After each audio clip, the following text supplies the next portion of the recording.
was originally built as a temporary dam during the 1920s.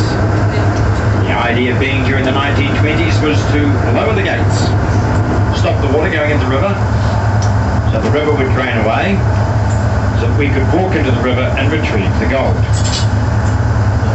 So you're thinking to yourself, oh yeah, reasonable idea. And I would agree with you, it was a reasonable idea. The problem was they didn't do any research on the river.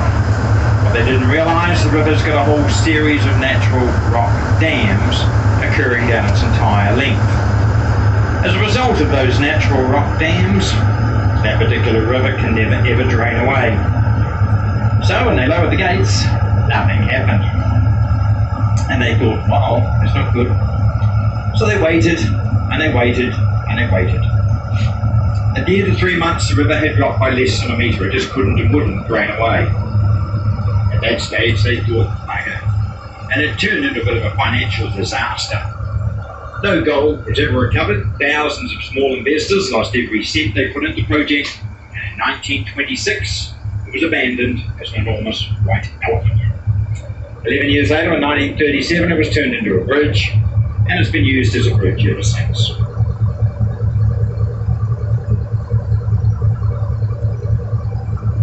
Right, we'll carry on.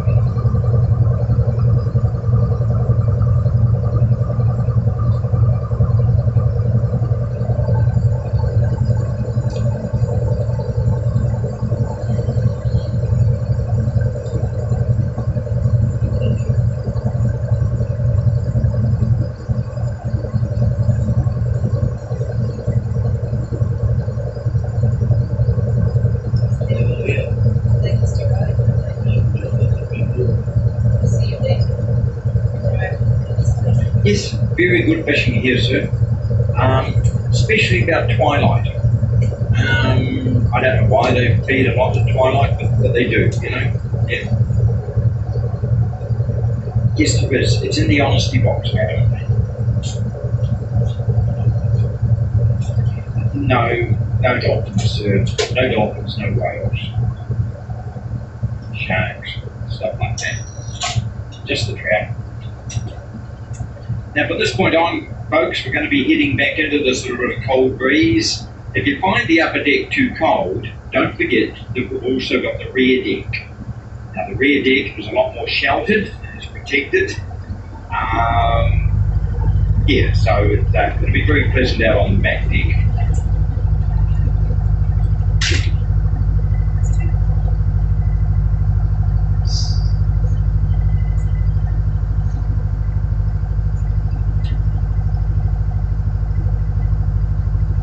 As you can see, this is all very, very shallow. Most of this water is only waist deep. Some of the stuff out over here on our right is only knee deep. So it's a great spot to come swimming during summer. January, a couple of years ago, the water temperature here got up to 25 degrees Celsius, which is the warmest I've ever seen it, ever.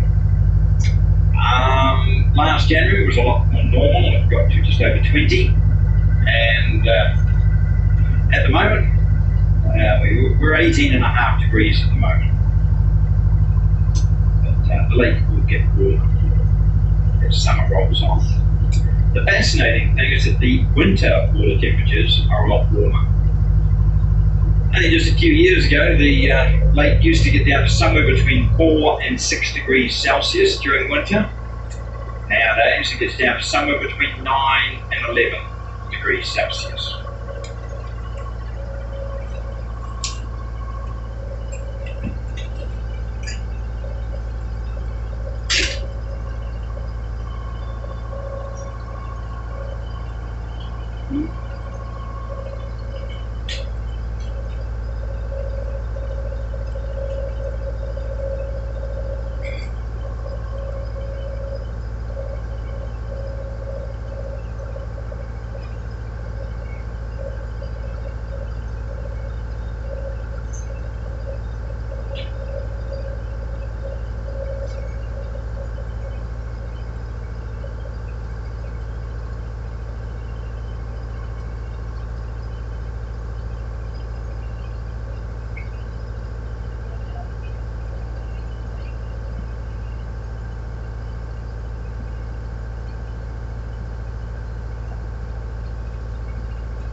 trees, these blue islands.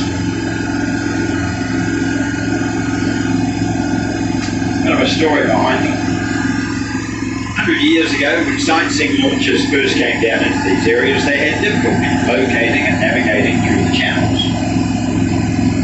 To make life easier, one of the early captains drove some wooden posts into the bed of the lake to indicate where the different channels are. What he didn't realise, the posts he was sold were made out of willow. Of course, being willow, it was only 3-4 weeks later that his nicely painted posts sprouted with green buds, green shoots, green leaves, and turned from posts into trees. The other captain, he wasn't too worried after all. They did exactly the same job, and that was to indicate where the deep water is. Nonetheless, pretty bizarre, eh?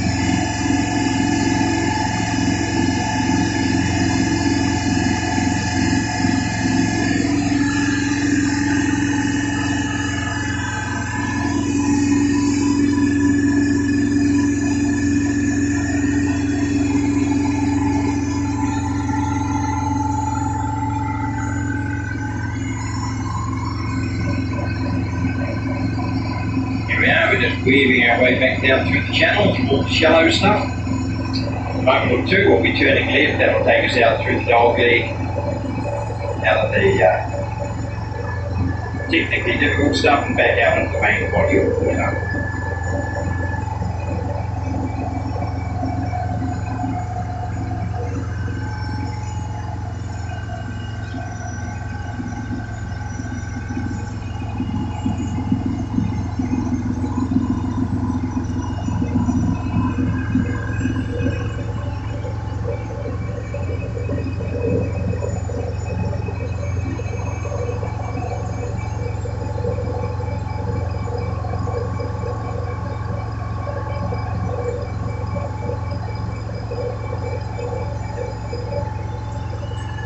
Okay, looking straight ahead of us. See the pine trees? They're called wilding pine. In other words, they are wild pine trees. There's a whole variety of species up there, and they all come from the west coast of North America. And they love it here. They think Queenstown's a fantastic place. They grow somewhere between 5 and 6 times quicker than they do back home. They spread like wildfire. All those ones in front of us are all self-sown, all planted themselves just over the last few short years. And believe it or not, they're a noxious weed with no economic value whatsoever. Because they grow so quickly, the wood lacks any decent tensile strength or density and therefore value. They're also an extreme fire hazard. So before we get completely and utterly overrun by them, we've decided to try and get rid of them. Now with no value, we can't afford to cut them down. It's unacceptable to burn them or poison them. What we have worked out is that spraying them with natural canola oil suffocates them and kills them, while leaving the rest of the vegetation unaffected. And that is what we've done to the ones along the ridgeline. They'll take somewhere between 5 and 7 years to break down and rot away. We're hoping over the next 30, 35 years to get rid of every single pine tree in the area. So once again our mountains revert to their natural state.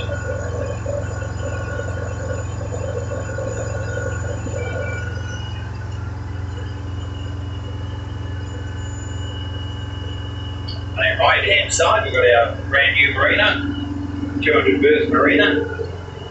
Unfortunately, they charge an absolute fortune to park your boat there, which is why they've only got a handful of boats, even at this, the busiest time of the year. Bit of a shame, really.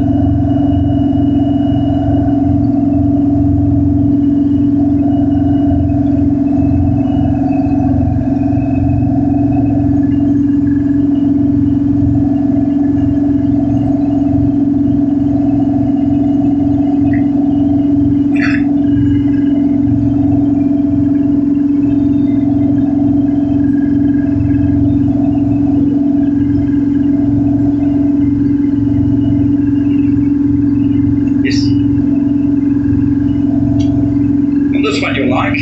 See the creepy apartments on the shoreline with the grey roofs behind the willows?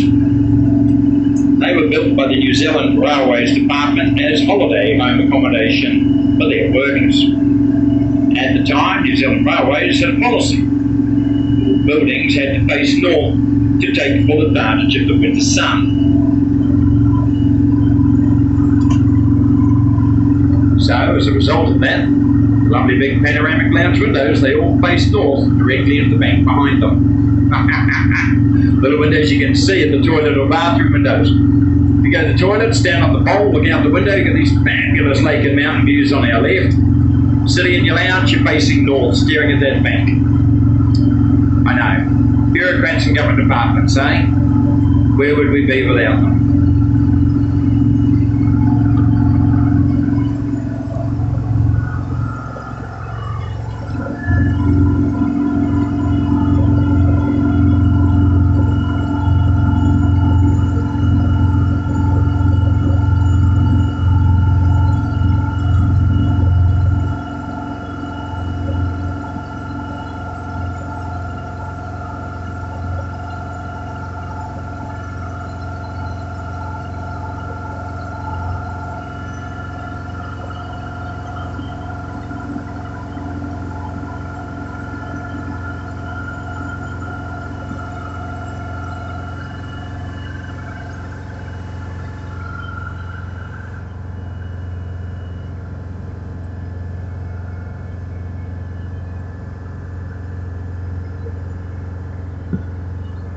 Each year, Queenstown is host to quite a few multi-sport events. Most of the multi-sport events involve swimming, and that's what we're cruising alongside at the moment, the official swim lane for those events.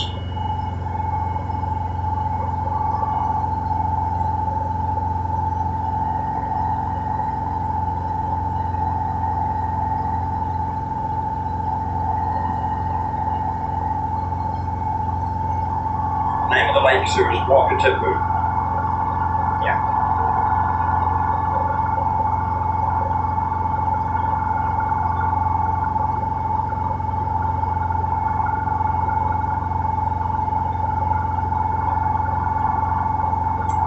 Don't know whether you're aware of it, but Queenstown sits at exactly 45 south. So at the moment, you are spot on halfway between the equator and the South Pole. You're exactly halfway.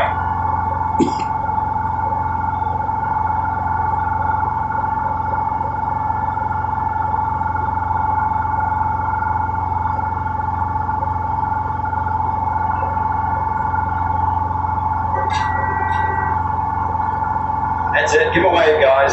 Cool.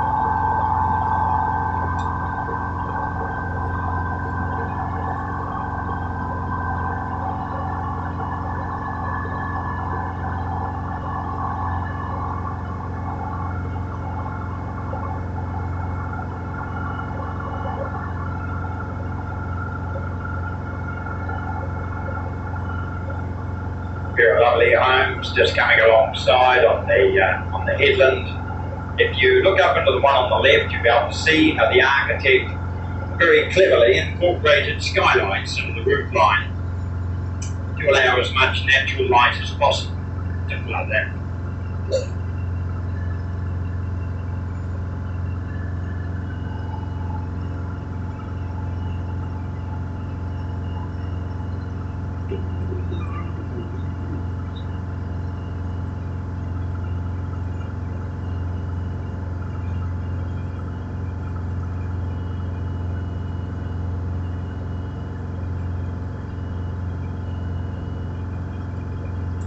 I'll tell you a little bit about the lake.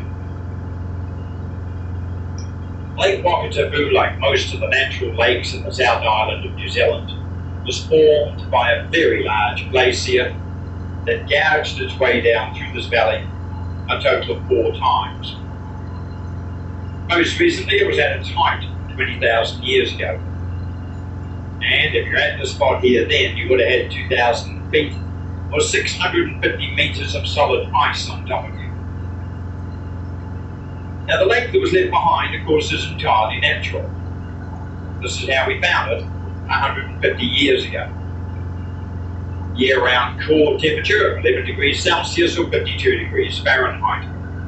Only the top metre and a half of the lake ever varies in temperature. Average age of the water, 12 years. Very similar to a good Scotch or a good bourbon. Surface area, 290 square kilometres, 112 square miles, 5.5 times bigger than Sydney's harbour, 20 times bigger than England's Lake Windermere. It is New Zealand's third largest lake. Deepest points in the southern arm, 376 metres deep, 1,234 feet deep. So the bottom of the lake is well and truly below sea level.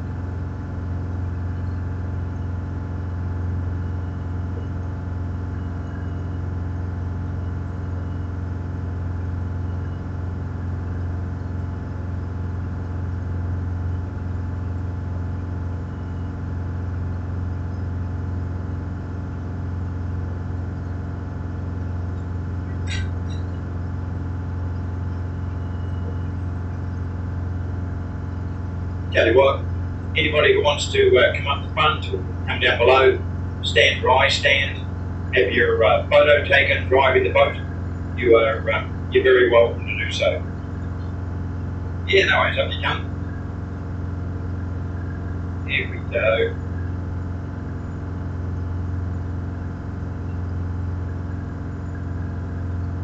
Cool. Right. You'll be fine, you'll be fine.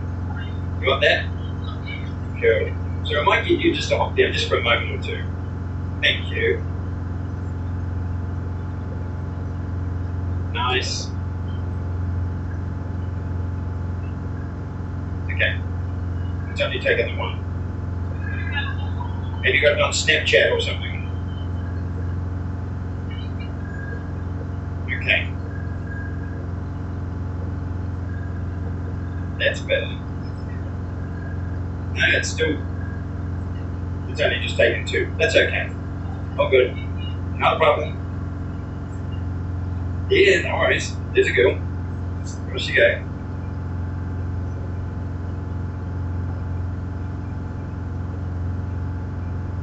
Cool. Good. Just sit. Right. Excellent. Nice. There we go. You're all good. Not a problem.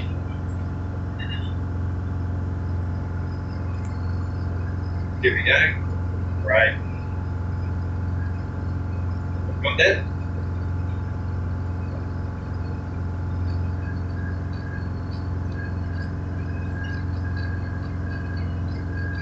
Cool. Now look at me. There we go. Right. All good. Are you gonna? Yeah, no worries, sir. Not a problem.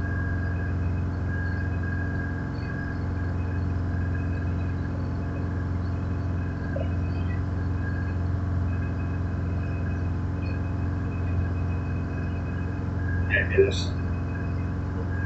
Excellent. Gotcha. There we go, sir. All good. Grab the hat back. Not a problem.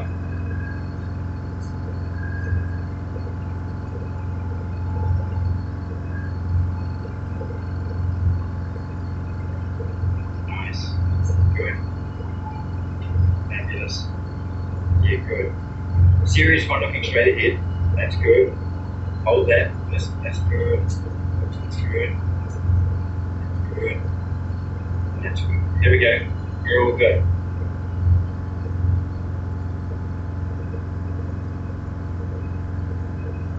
Yep. There we go. Here we go.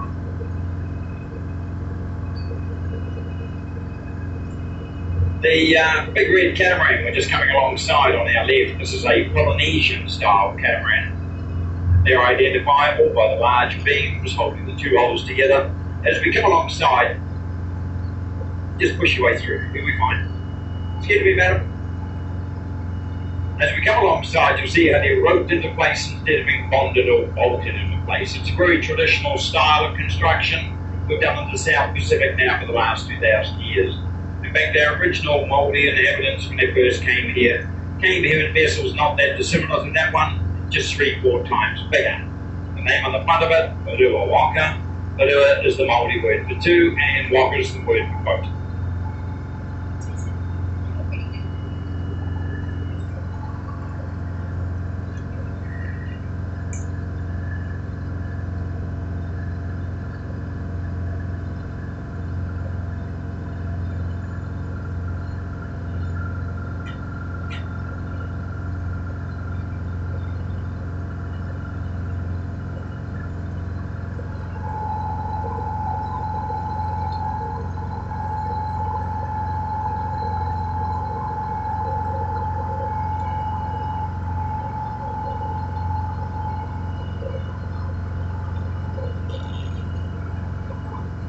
I'll tell you a little bit about Queenstown. Queenstown has a resident population of 16,000 people.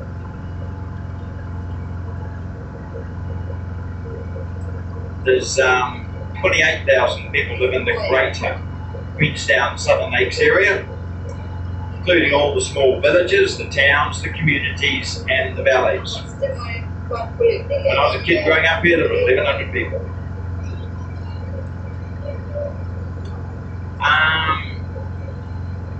Prior to COVID, we used to have a minimum of 26,000 out-of-town guests in town each night. That was on a year-round basis. That was the minimum we used to have. Normally it was a lot more than that, sometimes 3 or 4 times more. Each year we used to host 3.3 million out-of-town guests. That effectively meant that every single day of the year, just over 9,000 new people used to arrive in Queenstown each night. It was Australasia's largest international destination resort. And being honest, last summer wasn't good. We had way too many overseas guests. The congestion was just absolutely terrible. The traffic was just completely and utterly gridlocked. And there were just far too many people walking around town.